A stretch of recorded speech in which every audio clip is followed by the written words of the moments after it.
So you're moving to New York, you don't have a place to live, and you don't know where to start. Buckle in because it's gonna be a bumpy ride. Hey, I'm Wesley-Anna, welcome back to the channel, or welcome if you're new here. Look, I'm just gonna cut to the chase here. Apartment hunting in New York is stressful and strange, and you are pretty much guaranteed to lose a life on this level, but if you make it through to the end, you will have your very own place to call home in this wonderful city. Now, let me be clear, I am a transplant. I only just moved here in 2021, so I am far from an expert in this area. So what are my credentials, you ask? Absolutely none, other than the fact that I peruse StreetEasy and Zillow on a weekly basis as my main hobby, only second to talking to myself on camera. Now, this video is going to be broken down into 3 segments. 1 is planning, 2 is searching, and 3 is the fun part, choosing. And this video would not be complete without, you guessed it, a Notion template, which will be linked in the description below if you want to download your own. Now, before we get started, you need to understand 3 very important things about the rental market here. Number 1, how difficult your apartment hunting process will go is going to depend on where you fall on the spectrum of budget and pickiness. So if you have high standards and you won't spend more than $1,500 on a 1-bedroom,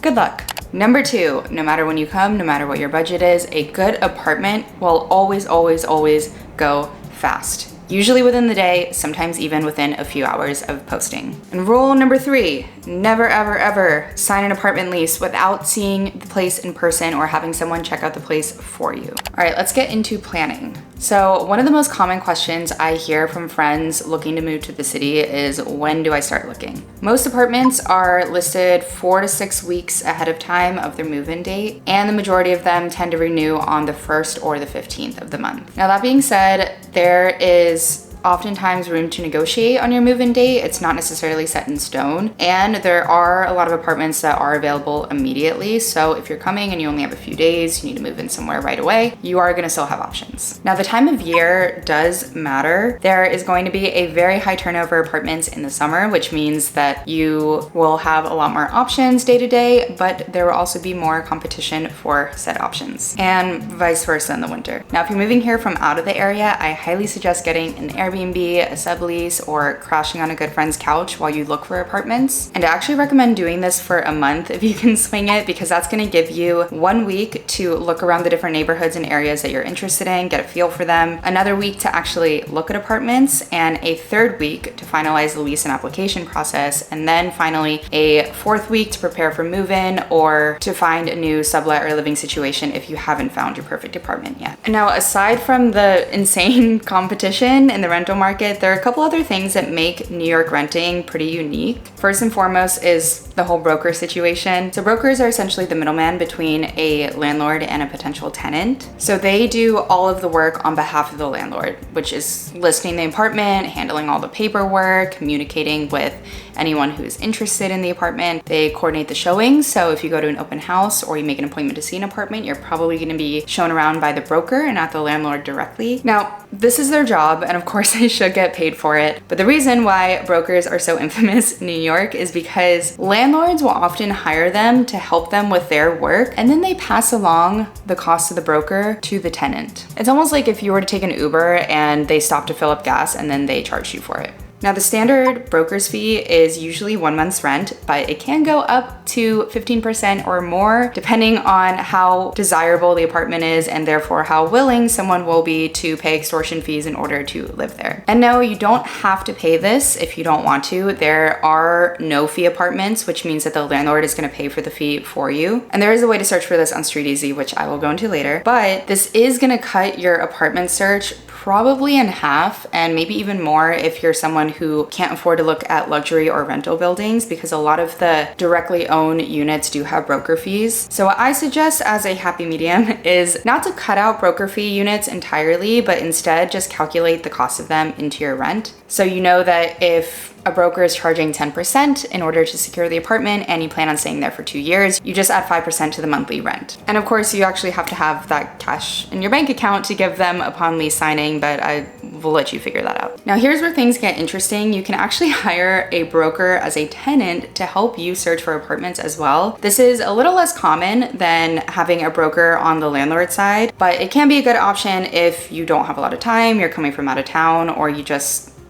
have money to burn, which if you do, let me just drop you my Venmo and you can just you know, pass it over here instead. However, I do suggest if you have the time and the emotional resilience to DIY your own apartment hunt, I would probably go that route. Otherwise, you're gonna probably end up paying 2 brokers fee, one for the landlord and one for yourself. Now, when it comes to actually qualifying for an apartment, there's all the typical documents you're gonna need, Exhibit A, but you also need to make 40 times the rent. So if you are gonna rent out a $3,000 apartment, you have to show that you make 120K or more per year. And now you might be thinking, but Wesley, I don't make 40 times the rent. How am I ever gonna rent out this beautiful apartment? To which I would say you probably shouldn't rent out an apartment that is half your income, but if for whatever reason, say you're self-employed or there's just some other issues with your income verification, you do have the option of signing on a guarantor, which co-signs a lease for you and can let the landlord know that if you're not able to pay, they will pay. Now, guarantors actually have to make 80 times the rent, sometimes even more, in order to sign on, which is a humbling reminder that New York is full of trust fund kids who don't actually have jobs and spend most of their weekdays hanging out in industrial cafes in Williamsburg. Now, I highly suggest putting all of these documents ready to go in a Google Drive or a cloud folder that you can just easily link and send an email to the broker on the spot if you decide that you really love the apartment. I know that sounds crazy, but trust me, if it's a great apartment, then a couple hours for you to get home, open up your laptop and send things over can mean the difference between you landing that apartment and you losing it to somebody else who is more prepared. And I would actually go as far as to say that if you really love the apartment from the listings and you think it's gonna go fast,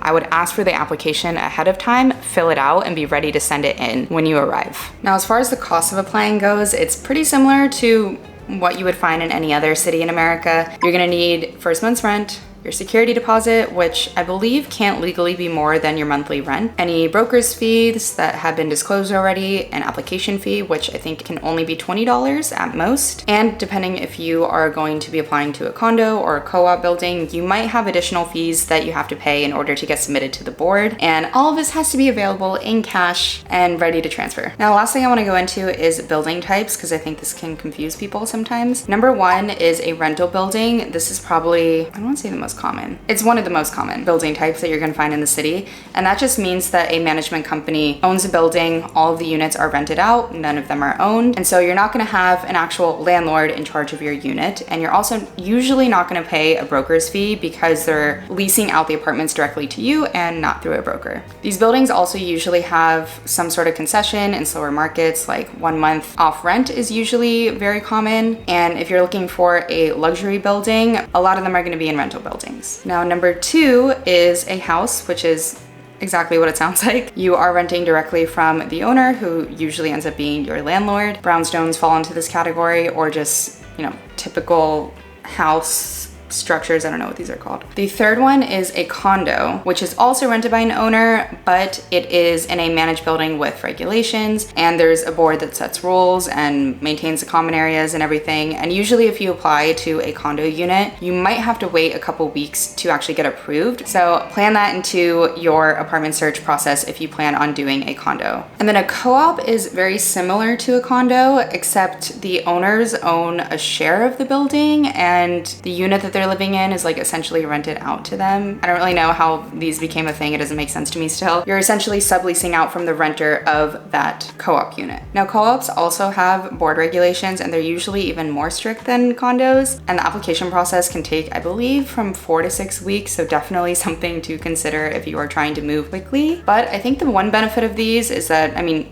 number one, they are regulated, so you're not gonna have crazy stuff going on in your apartment. Two, they, I believe, can be a little bit cheaper compared to other types of housing, something to consider. Okay, now that you are a little more familiar with the rental market, I am going to walk you through the most important part, and in my opinion, the most fun part, which is how to actually search for a place. And first up is everyone's favorite topic, which is budgeting. Now, here is a typical range of prices depending on your neighborhood and type of apartment. Of course, this is just a very broad generalization. Things can change very quickly depending on your unit or the block you're on. And a little tip, you can actually use StreetEasy to gauge how reasonable your budget is. Just add in the number of bedrooms and the neighborhoods you're looking at, see how many units are available, then add in your max budget, and you'll be able to tell by how many units are left whether or not that is on the lower end or the higher end of what you're looking for. Now, the second thing you want to do before actually starting your search is to make a list of essentials versus nice to haves. Now this is super, super important when it comes to finding your apartment here because New York is expensive, which means that you're probably gonna have to make a lot of trade-offs wherever you live that you wouldn't normally have to make within your budget if you were to live anywhere else in the country. And you definitely need to come to terms with the fact that someone is always gonna have a better apartment than you at a better price. This goes not just for housing in New York, but pretty much everything. Just because it's such a competitive and dense city that you're always gonna feel like you're not successful enough, you're not pretty enough, you're not popular enough, rich enough, cool enough. Just, it's the definition of a small fish in a big pond, and it can be easy to fall into the trap of never being satisfied. Now, the best way to understand the trade-offs of living in New York is to follow this graph of apartment, location, and price. So the golden rule is that unless you're extremely lucky, you can only have 2 out of the 3. And it's also important to note that because the apartments are smaller than usual here, certain things that you would consider very normal to have in a regular apartment in other cities are actually considered luxuries here. So if you thought having a doorman was a luxury, try having laundry. So things like washer and dryer in unit, even laundry in building, full-size fridge, full-size oven, overhead lighting, elevator in a 6-story walk-up, natural lighting, closets and storage, soundproof. I don't know if you can hear all the traffic outside, but that's just a trade-off. These are all considered luxury amenities, and they're things that you're gonna have to consider if they are wants or needs if you're looking in any of the moderately desirable areas in the city. Now, just as an example, our essentials list of things that we needed to have: 2 workspaces, since we both work from home at least part of the time, natural lighting, because I do this in my free time, and I'm also prone to seasonal depression, so convenient to downtown, which is where our Muay Thai gym is, and we go there every day. And it also has to be safe, and there also has to be some space where I can reasonably film. Now, the nice to haves are an outdoor space like a terrace, having a gym, grocery stores nearby or other amenities, having a green space nearby, being open to pets in case we get a dog one day, and maybe some nice coffee shops or restaurants in the area. Let's talk about touring. You should always, always, always, always tour the apartment that you are considering. At the very least, if you think this is an apartment that is gonna go super quickly, there's no time to go to the open house, it's gonna be gone today, you can even just send in the app and have the broker take you around before you sign the lease, but don't sign anything before you've actually seen this place in person, or you've had someone do that on your behalf. So actually scheduling apartment viewings is a little bit tricky because they don't really do open houses anymore. It's mostly viewings by appointment, or even if it is open houses,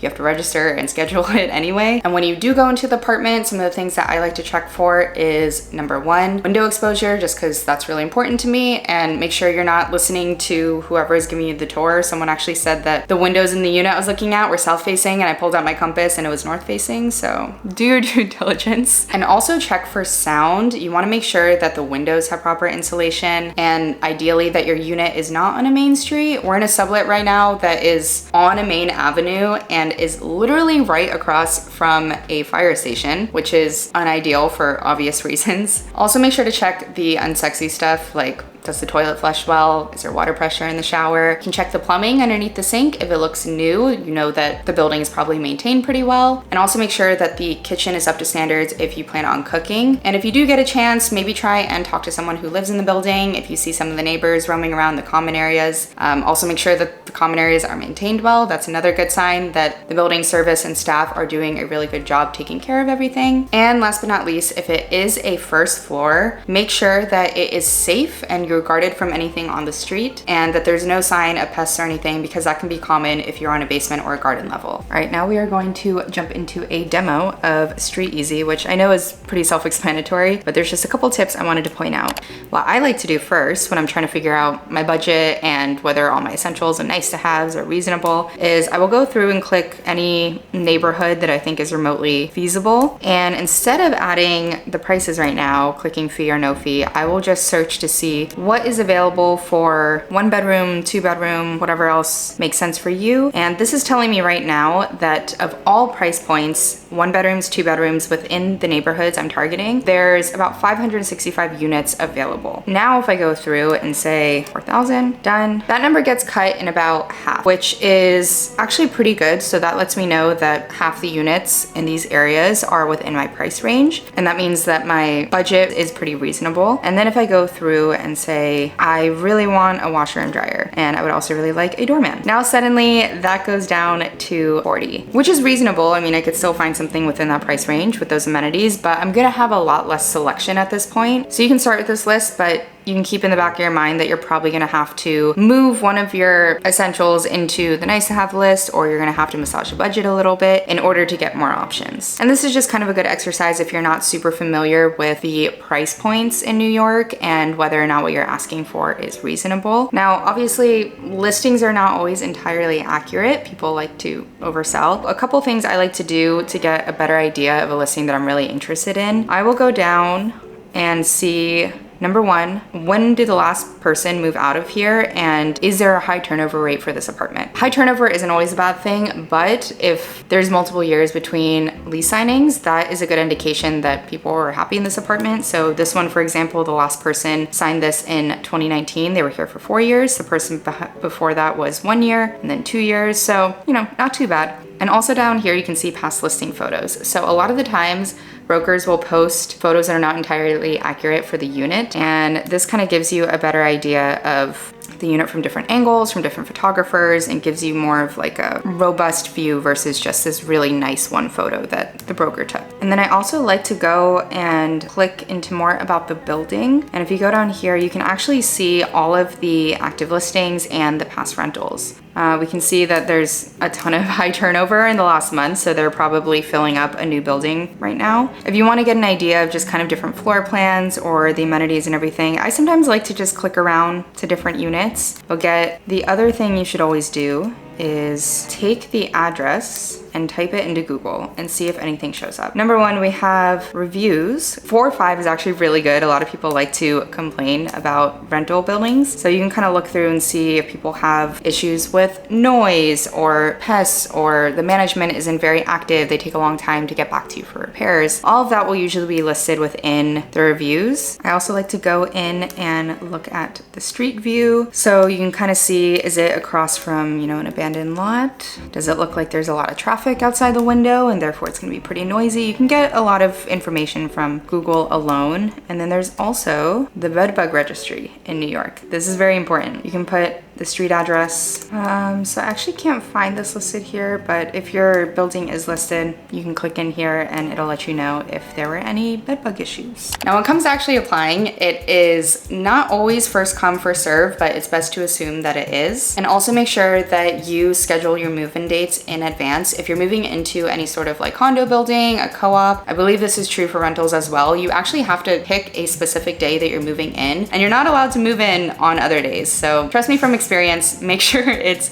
planned out well ahead of time. But other than that, if you followed all the tips so far in this video, you should have a moderately tolerable place to call home in one of the world's greatest cities. Now, I'd love to hear your own experience in apartment hunting and whether or not you have any additional questions or tips that I forgot about. If you want to know how my own recent experience went, you can check out this video next.